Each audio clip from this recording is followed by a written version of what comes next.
오늘부터 4주간에 걸쳐 사도신경에 대한 강해 설교를 시작합니다. 4번의 설교를 통해서 이 사도신경에 계시된 삼위일체이신 하나님과 예수님과 그리고 성령님에 대해서 배우도록 하겠습니다. 사도신경에 대한 설교를 결정한 것은 2가지의 이유가 있습니다. 첫째는 사도 바울을 포함한 예수님 제자들의 그 사도적 전승의 중요성 때문입니다. 특별히 신약 성경을 올바르게 해석하기 위해서는 2000년 동안 오늘까지 내려온 사도들의 전승, 즉 사도들의 그 이해와 해석을 바탕으로 성경을 해석해야 합니다. 그리고 이것은 우리에게 아주 중요한 신앙의 뿌리가 됩니다. 시간과 상황과 철학과 제도에 따라서 성경을 자의적으로 해석하는 것이 아니라 사도들이 이해했고 해석했고 말했던 그 교리에 따라서 성경을 이해해야 합니다. 그래서 사도들의 체험과 그들의 신앙과 그 고백을 따라 우리도 똑같은 고백을 해야 합니다. 우리는 성경이 말씀하는 뜻을 내 지식과 내 체험으로만 읽고 해석하고 이해하면 안 됩니다. 절대 안 됩니다. 사도들의 시대로 돌아가서 그들이 어떻게 신앙을 고백했고 그것을 바탕으로 동일한 신앙 고백을 했던 초대교회의 사람들이 이 성경을 어떻게 이해했는지를 잘 살펴야 하고 전승적인 신앙의 시작이었던 그 최초의 신앙 고백으로 돌아가서 성경을 이해해야만 합니다. 그래서 사도신경은 지금의 우리가 반드시 알아야 할 아주 중요한 사도들의 신앙 고백입니다. 이 고백이 그대로 내 입술에 고백이 되고 내 신앙의 고백이 되어야만 합니다. 물론 이 사도신경은 성경에 기록되지 않은 것입니다. 그러나 이것은 분명히 사도들로부터 시작되었고 초대교회부터 고대 로마 교회의 신조, 니케아 신조, 그리고 콘스탄티노플 신조를 통해 중세를 거쳐 지금까지 2000년 동안 이어져 온 그 권위가 아주 충분한 사도적 전승에 따른 사도들의 신앙 고백입니다. 긴 시간 동안 지금까지 이어져 온 모든 신조는 하나같이 삼위일체의 하나님을 아주 확실하고 분명하게 고백하고 있습니다. 약간씩 조금의 차이는 있지만 모두가 성부와 성자와 성령에 대한 신앙을 고백합니다. 이것이 바로 모든 그리스도인들에게 걸쳐진 신앙의 뿌리입니다. 그런 의미에서 우리는 이 사도신경을 정확히 알아야만 합니다. 둘째 이유는 우리가 알아야 할 기독교의 핵심적인 교리가 바로 이 사도신경 안에 모두 담겨져 있기 때문입니다. 모든 그리스도인들이 66권의 성경을 다 읽고 공부해야 하겠지만 그보다 먼저 기독교의 교리를 일관적으로 알기 위해서는 이 사도신경을 공부하는 것이 여러모로 유익합니다. 그리고 우리는 주일마다 사도신경을 통해서 우리의 신앙을 고백하고 있습니다. 고백하지 않는 곳은 이단입니다. 꼭 잊지 마시기 바랍니다. 이단들은 예배 시간에 사도신경을 고백하지 않습니다. 그래서 사도신경에 담긴 이 핵심적인 기독교의 교리를 반드시 배워야 합니다. 다소 지루한 설교가 될 수도 있습니다. 그러나 이 기회에 사도신경을 잘 이해하셔서 사도들의 입술에서 시작된 신앙의 고백이 바로 우리 모두의 것이 되기를 소망합니다. 사도신경은 이렇게 시작합니다. 나는 전능하신 아버지 하나님, 천지의 창조주를 믿습니다. 오늘은 첫 시간으로서 아버지 하나님에 대해서 말씀드리고자 합니다.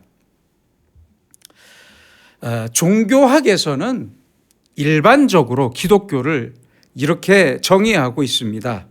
기독교는 예수 그리스도를 유일한 계시자로 믿는 유일신의 종교이다. 그렇습니다.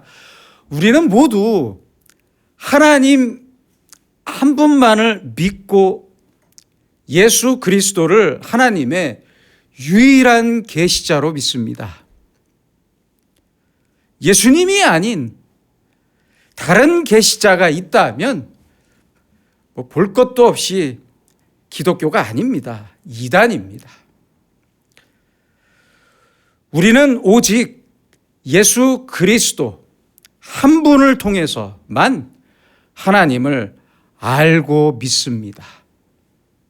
하지만 이것은 믿음의 문제이지 증명의 문제가 아닙니다. 꼭 잊지 마시기 바랍니다.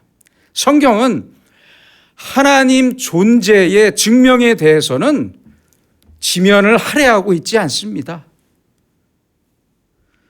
왜 그런 줄 아십니까? 성경을 기록한 사람들은 이미 하나님의 존재에 대한 확실한 믿음을 갖고 기록했고, 그 성경을 읽을 독자들도 동일한 믿음을 갖고 있었기 때문에 굳이 하나님의 존재를 증명할 이유가 없었습니다. 그래서 지금의 우리가 성경을 통해서만 하나님의 존재를 증명하기란 매우 어려운 일입니다. 그런데 지금의 사람들은 단순히 이것을 이유로 하나님은 없다고 그렇게 쉽게 말합니다. 시편 53편 1절입니다. 어리석은 자는 그의 마음에 이르기를 하나님이 없다 하도다. 그들은 부패하며 가증한 악을 행하며 선을 행하는 자가 없도다. 사실 어리석고 부도덕한 사람일수록 하나님이 없다고 말합니다. 그리고 이단에 쉽게 빠집니다. 그 이유는 하나님이 있으면 자신이 죽고 하나님이 없어야 자신이 살기 때문입니다. 간단합니다. 그래서 하나님의 존재를 부정할 뿐만 아니라 아예 신이 죽었다고 말합니다. 죄인에는 두 종류가 있다고 합니다. 그것은 구원받을 죄인과 구원받지 못할 죄인입니다. 죄를 뉘우치는 죄인은 구원받을 수 있지만 자기가 죄인임을 모르고 회개하지 않으면서 왜 내가 죄인이냐? 왜 나만 죄인이냐? 이렇게 따지는 사람은 반드시 하나님을 부정합니다. 하나님이 없다고 말합니다. 역사적으로 많은 사람들이, 또한 많은 철학자들이 하나님을 철학적으로 증명하고자 했습니다. 먼저는 인과율에 의한 증명입니다. 원인이 있어야 결과가 있다는 말입니다. 결과적인 인간과 결과적인 이 세상으로서 원인이 되는 하나님의 존재를 증명한다는 겁니다. 둘째는 목적론적인 증명입니다. 세상의 모든 것은 그 존재하는 목적이 반드시 있고 그 존재의 목적이 하나님을 증명한다는 것입니다. 셋째는 도덕성의 증명입니다. 하나님이 계시지 않는다면 인간의 양심이 어떻게 있을 수 있겠냐? 인간의 양심도 없고 도덕도 있을 수 없기 때문에 하나님은 반드시 계신다고 말하는 것입니다. 이러한 증명은 인간에게 기본적으로 신적인 존재에 대한 동경과 두려움이 있다는 증거입니다. 그러나 이 역시 하나님을 증명하기에는, 철학적으로 하나님을 증명하기에는 대단히 어렵고 과학적으로도 하나님을 증명하기는 대단히 어려운 문제입니다. 이 문제에 대해서 사도신경은 너무 쉽게, 아주 간단하게 말씀하고 있습니다. 하나님은 아버지다. 하나님은 아버지다. 하나님은 인간의 아버지라면서 하나님과 인간의 관계를 새롭게 정의하고 있습니다. 우리는 2000년 전으로 거슬러 올라가서 당시의 유대인들이 생각하는 아버지의 개념과 신약 성경과 사도들이 고백하는 새로운 아버지의 개념을 비교하면서 우리가 믿고 섬기는 아버지로서의 하나님을 살펴보도록 하겠습니다.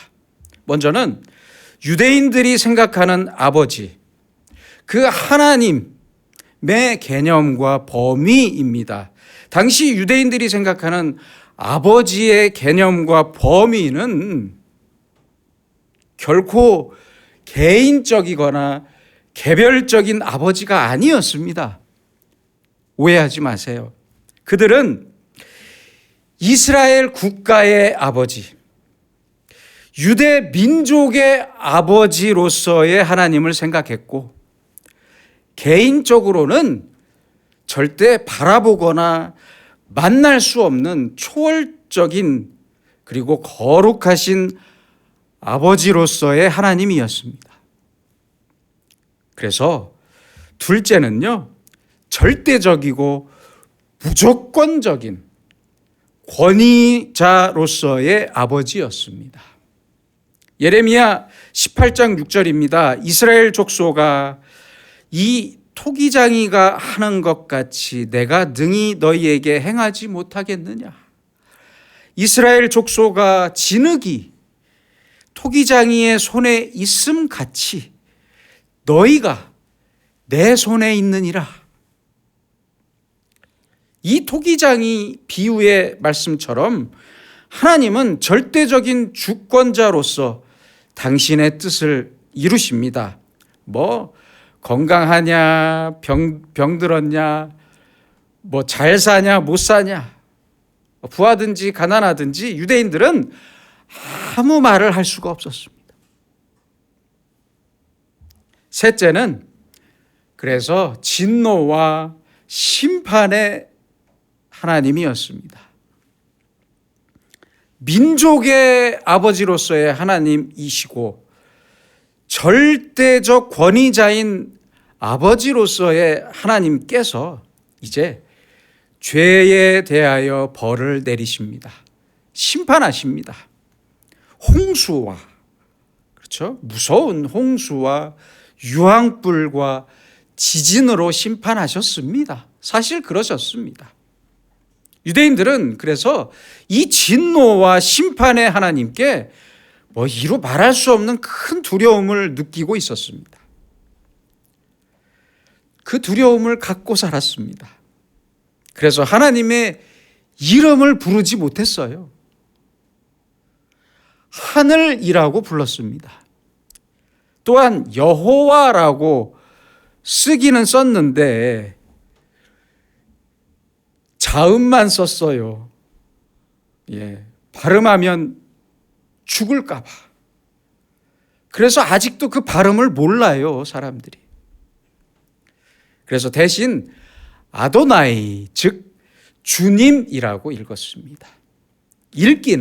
쓰기는 여호와라고 쓰고 읽기는 주님이라고 읽었습니다. 그만큼 유대인들에게는 아주 두려운 존재였습니다.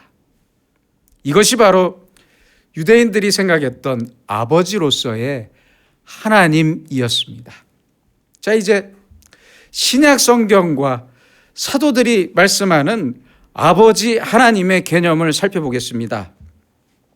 첫째는 생명의 근원이 되시는 하나님이십니다. 모든 생명의 그 근원과 주인이 되시고 모든 가치 판단의 근본적인 기준이 되십니다. 이렇게 생명의 주인이신 하나님께서 우리의 아버지가 되셔서 우리를 구원하시기 위해 십자가를 통해 십자가에 매달려 죽으신 예수님을 통해 우리에게 새로운 생명과 가치를 주셨습니다. 둘째로 사랑하시는 아버지로서의 하나님입니다. 우리를 사랑하시는 아버지입니다. 하나님이 세상을 이처럼 사랑하사 독생자를 주셨으니 이는 그를 믿는 자마다 멸망하지 않고 영생을 얻게 하려 하심이라. 요한복음 3장 16절의 이 말씀처럼 하나님께서 우리를 사랑하시는 증거는 확실합니다. 그것은 바로 십자가입니다. 십자가. 우리에게 예수 그리스도를 주셨고 죽이셨고 부활하게 하셨습니다. 다시 살리셨습니다. 이것이 바로 하나님 아버지의 사랑입니다. 하나님께서 세상을 이처럼 사랑하사 이만희를 주셨다면 신천지가 되는 것이고, 그렇죠? 하나님이 세상을 이처럼 사랑하사 안상홍과 장길자를 주셨다면 안상홍 증인회, 즉 하나님의 교회라는 이단이 되는 것이에요. 그런데 아니잖아요. 아니에요. 하나님께서는 딱 한 분, 예수 그리스도만 주셨습니다. 예수님께서는 마가복음 14장 36절에서 말씀하십니다. 아빠, 아버지. 이 아빠라는 단어는요, 아람어입니다. 그리고 이 아람어의 발음이 그대로 헬라어로 넘어왔어요. 그래서 표기를 저렇게 했던 것이고요. 재밌죠? 이 아빠는 혹격입니다. 혹격인데 우리말과 발음이 비슷해요. 그렇죠? 그래서 영어 성경에도 보면은 ABBA라고 아빠라고 그렇게 표기가 돼 있습니다. 로마서 8장 15절에서도 사도 바울이 이렇게 말씀했습니다. 아빠, 아버지라고 똑같이 이렇게 불렀습니다. 이것은 부활하신 예수님께서 요한복음 20장 17절에서 내 아버지 곧 너희 아버지라고 말씀하셨기 때문에 가능한 것입니다. 예수님께서 직접 가르쳐 주신 주기도문에는 그 어디에도 하나님이라는 단어가 없습니다. 없어요. 하늘에 계신 우리 아버지입니다. 아버지. 그래서 어느 신학자는 이렇게 말을 했습니다. 하나님을 아버지라고 부르는 것은 하나님을 영화롭게 하는 것이다. 내 자식이, 그렇잖아요. 내 자식이 나를 처음으로 아빠 또는 엄마라고 부를 때의 기쁨처럼, 그 부모의 기쁨처럼 하나님을 우리가 아버지라고 부르는 것은 하나님께 기쁨을 드리는 일입니다. 그러니까 우리는 기도를 통해서나 또는 독백처럼 어느 때라도 부지런히 아버지 하나님을 불러야 합니다. 부르세요. 편하게 부르세요. 개인적인 말씀이라 죄송하지만 매일매일 새벽 기도회에 나가시던 저희 어머니께서는 항상 새벽 기도회에 가시기 전에 잠들어 있는 제 머리에 손을 얹고 기도를 하셨어요. 매일 기도를 하셨는데 어느 날 어머니가 평소처럼 제 머리에 손을 얹으시고 기도하시는데 깊은 한숨처럼 아버지. 제가 그때 좀 방탕하게 살았거든요. 아버지라고 말씀하시고는 아무 말 없이 눈물만 흘리시는 거예요. 눈물만 뚝뚝 흘리시다가 예수님의 이름으로 기도하옵나이다. 아멘 하셨습니다. 사실 그때 제가 깨어 있었어요. 지금까지 저에게는 그 어머니의 기도가 세상에서 가장 감동적인 기도였습니다. 그래서 어쩔 수 있습니까? 효도해야죠. 그 다음 날부터 어머니를 모시고 제가 차로 모시고 같이 새벽 기도에 나가기 시작했습니다. 여러분, 아버지 하나님, 사실 아버지라는 이 단어 외에 사실 더 이상 무슨 말이 필요합니까? 그렇잖아요. 아버지라는 한마디 말 속에 모든 것이 담겨 있습니다. 나의 아버지, 나에게 생명을 주신 아버지, 나를 다 아시고 가장 사랑하시는 내 아버지, 하나님이 내 아버지이신데 무슨 말이 더 필요하겠습니까? 그렇지 않습니까? 아버지 하나님, 이것은 예수 그리스도께서 우리에게 주신 가장 귀한 선물입니다. 오늘 본문 중 5절입니다. 너는 마음을 다하고 뜻을 다하고 힘을 다하여 내 하나님 여호와를 사랑하라. 자식이 아버지를 사랑하는 것은 너무 당연한 일입니다. 그렇잖아요. 하나님을 아버지라고 고백하는 내가 내 마음과 뜻과 힘을 다해서 아버지 하나님을 사랑하는 것은 가장 당연하고 자연스러운 일입니다. 아버지를 사랑하지 않는 자식을 어떻게 자식이라고 할 수 있겠습니까? 그렇잖아요. 자식이라고 할 수 없습니다. 또한 예수님께서는 마태복음 5장 44절로 45절에서 이렇게 말씀하셨습니다. 너희 원수를 사랑하며 너희를 박해하는 자를 위하여 기도하라.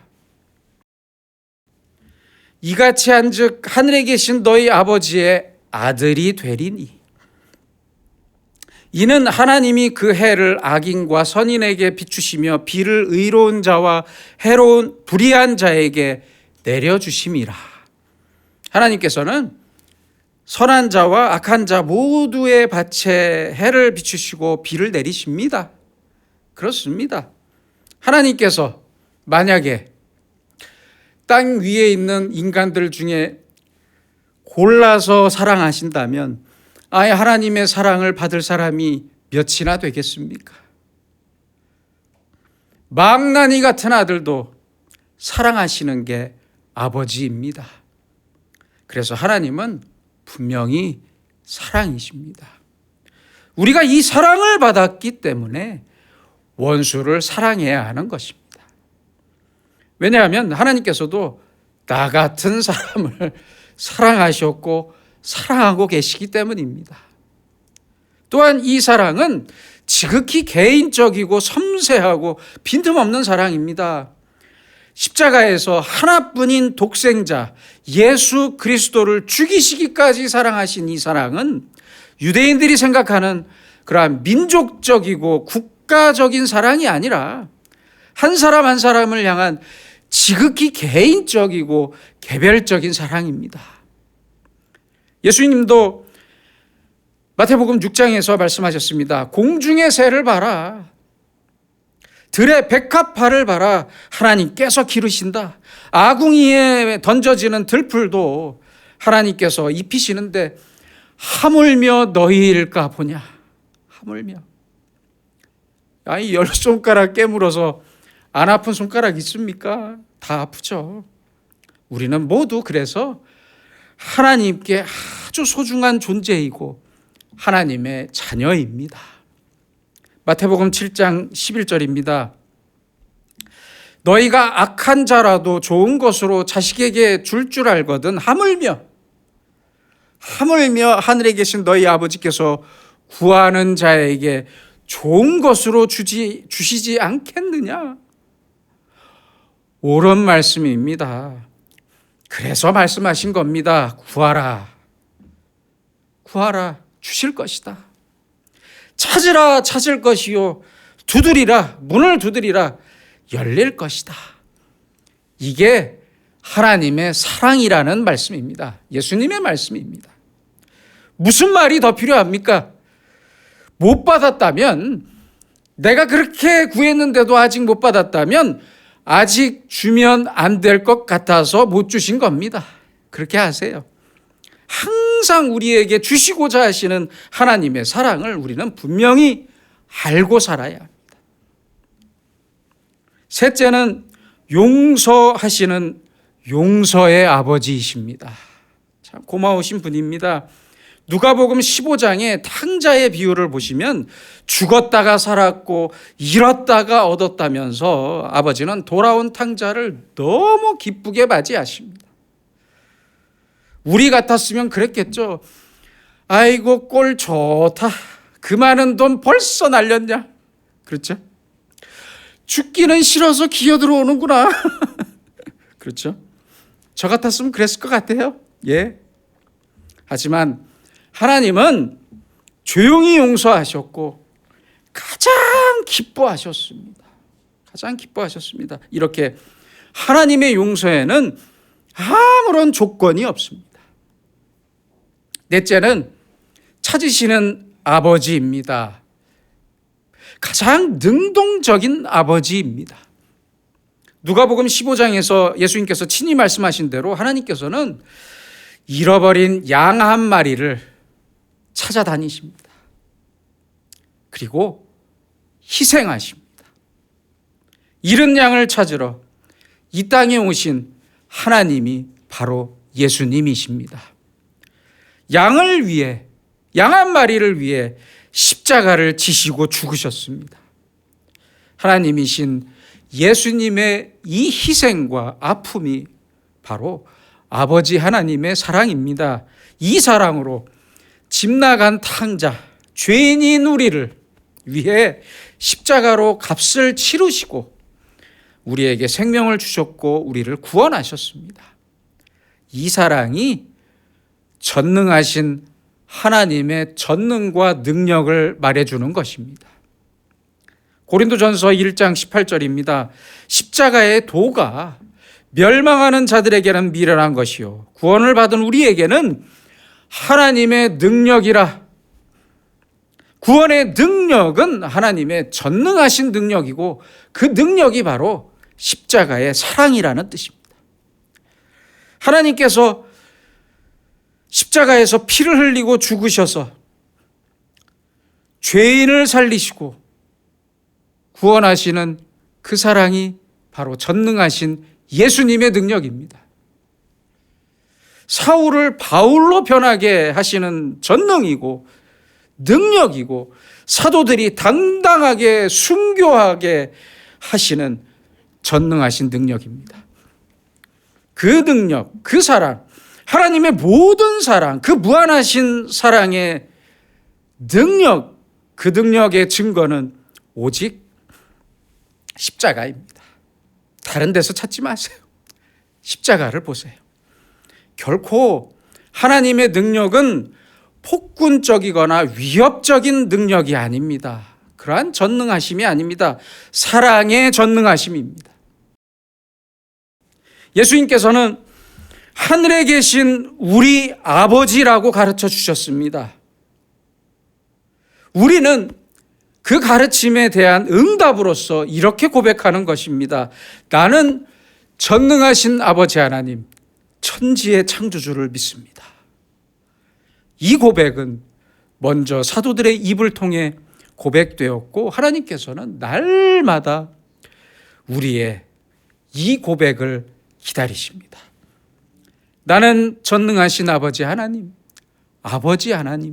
천지의 창조주를 믿습니다. 기도하겠습니다. 전능하신 아버지 하나님, 그 전능하신 사랑으로 우리의 아버지가 되심을 진심으로 감사합니다. 하나님께서는 우리를 개별적으로 아주 섬세하게 사랑하셨고, 회개할 때마다 조건 없이 용서하셨고, 내가 방황하며 다시 죄 중에 있을 때마다 애타게 기다리시고 인내하셨습니다. 내가 쓰러지고 절망할 때마다 주님은 찾아오셨고 위로해 주셨습니다. 전능하신 하나님께서 나를 지극히 사랑하시는 아버지이심을 우리가 절대 잊지 않게 하시고, 날마다 아버지를 부르며 동행하는 아버지 하나님의 자녀로 살게 하여 주시옵소서. 예수님의 이름으로 기도드립니다. 아멘.